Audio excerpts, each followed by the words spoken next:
မောက်အချိုတွေစားရတာကြိုက်ပြီးဝါမှာကြောက်တဲ့တငယ်ချင်းတွေအတွက်ဒီဗီဒီယိုမှာ protein ဓာတ်နဲ့တကြားလုံးဝမတုံထားတဲ့ငပြောသီးမုတ်ကိုပြုလုပ်ပါမယ်။အရင်ဦးဆုံးအနေနဲ့ကျမကမြန်မာပြည်မှာဆိုရင်တော့ရက်ခိုင်ငပြောသီးလို့ခေါ်တဲ့ဒီငပြောသီးတွေကိုခွန်ခွာပြီးတော့မှကျမတို့ဇွန်နဲ့ချင်ချင်မချဘူးဆိုလို့ရှိရင် blender နဲ့ကြိတ်လိုက်ပါမယ်။ကျမကတော့ blender နဲ့ပဲကြိတ်လိုက်ပါတယ်။ပြီးသွားရင်တော့ကျမတို့အစစ်အဆန်တွေထည့်မယ်။ရွှေဖျုံစစ် almond စစ်တခြားမိမိကြိုက်တဲ့အစစ်တွေပေါ့နော်။အလုံးထည့်နိုင်ပါတယ်။ပြီးသွားရင်တော့ကျမတို့ဒါတွေအလုံးကိုတရားလေးကြအောင်မွေလိုက်မယ်နော်။ပြီးရင်တော့ကျမက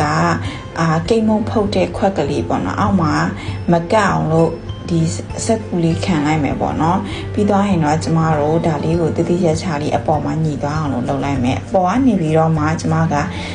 နန်းလေးလဲထည့်မယ်ဒါမထည့်ချင်လည်းရတယ်မိမိစိတ်ကြိုက်ကျမကတော့နန်းကိုစားရတာကြိုက်တာဖြစ်တဲ့အတွက်ကျနန်းထည့်တယ်ပြီးတော့မှအုံသီးထည့်တယ်ကျမတို့မြန်မာပြည်ကဆိုရင်ဘိန်းမုံနဲ့နည်းနည်းစင်းနဲ့တို့ပေမဲ့ကျမတို့ကစံနစ်တို့ဂျုံမုတ်တို့လုံးဝမတုံထားဘူးအဲ့ဟာကိုကျမက air fryer ထဲမှာအပူချိန်180နဲ့မိနစ်20กินခဲ့ပါတယ်ဒါဆိုလို့ရှိရင်တော့ကျမရခဲ့တယ်ကျမရဲ့ငပြောသီး protein ဓာတ်အများကြီးပါတဲ့ကိတ်မုတ်လေးပါရှင်အရန်စားလို့ကောင်းတယ်စမ်းလို့ကြည့်ကြပါ